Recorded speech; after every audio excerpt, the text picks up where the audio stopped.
नमस्कार दोस्तों, क्या आपने कभी सोचा है एक ही घटना को देखकर अलग अलग लोग अलग अलग राय क्यों बनाते हैं?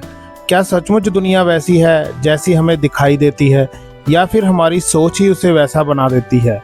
आज मैं आपको समुंदर की एक ऐसी छोटी सी कहानी सुनाने वाला हूँ जो हमें सिखाती है कि लोगों की राय से ज़्यादा महत्वपूर्ण हमारी अपनी पहचान होती है।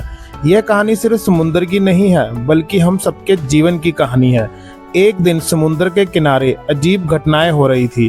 तेज हवा चल रही थी और समुद्र की लहरें जोर जोर से किनारे से टकरा रही थी। तभी एक छोटा सा बच्चा किनारे पे खेलने आया। अचानक से एक तेज लहर आई और उसकी चप्पल पानी में बह गई। बच्चा उदास हो गया। उसने रेत पर उंगली से लिखा, समुंदर चोर है। कुछ दूर दूसरे किनारे पर एक मछुआरा अपना जाल फेंके बैठा था। आज उसकी किस्मत अच्छी थी। उसके जाल में बहुत सारी मछलियां आ गई। वो खुशी से झूम उठा। उसने भी रेत पर लिख दिया, समुंदर मेरा पालनहार है। समय बीतता गया। कुछ देर बाद एक दुखद घटना हुई। एक युवा समुंदर में डूब गया और उसकी मां रोते हुए किनारे आई और आंसुओं के साथ रेत पर लिखा, समुंदर हत्यारा है। ऐसे ही कुछ दूरी पर एक गरीब बूढ़ा आदमी धीरे धीरे किनारे पे चल रहा था। उसकी नजर एक बड़े से सीप पर पड़ी। जब उसने उसे खोला, अंदर एक अनमोल मोती था।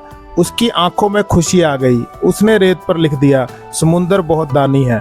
अब सोचो, एक ही समुंदर, लेकिन किसी के लिए चोर, किसी के लिए पालनहार, किसी के लिए हत्यारा और किसी के लिए दानी। लेकिन समुंदर, उसे कोई फर्क नहीं पड़ा। वो अपनी लहरों के साथ वैसे ही बहता रहा।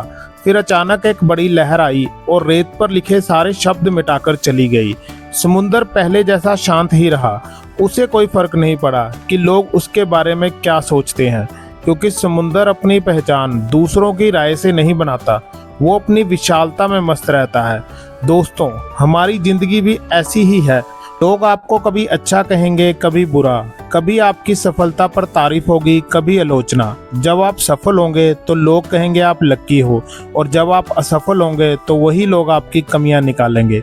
अगर आप हर एक की राय को दिल पर लगाते रहेंगे तो कभी आगे नहीं बढ़ पाएंगे। दोस्तों, अगर जिंदगी में समुंदर की तरह विशाल बनना है तो लोगों की फालतू बातों पर ध्यान देना छोड़ दो, क्योंकि लोग अपनी सोच के हिसाब से आपको जज करेंगे, लेकिन आपकी असली पहचान आप खुद तय करते हैं। अगर ये कहानी आपको अच्छी लगी हो तो लाइक, शेयर और सब्सक्राइब जरूर करें।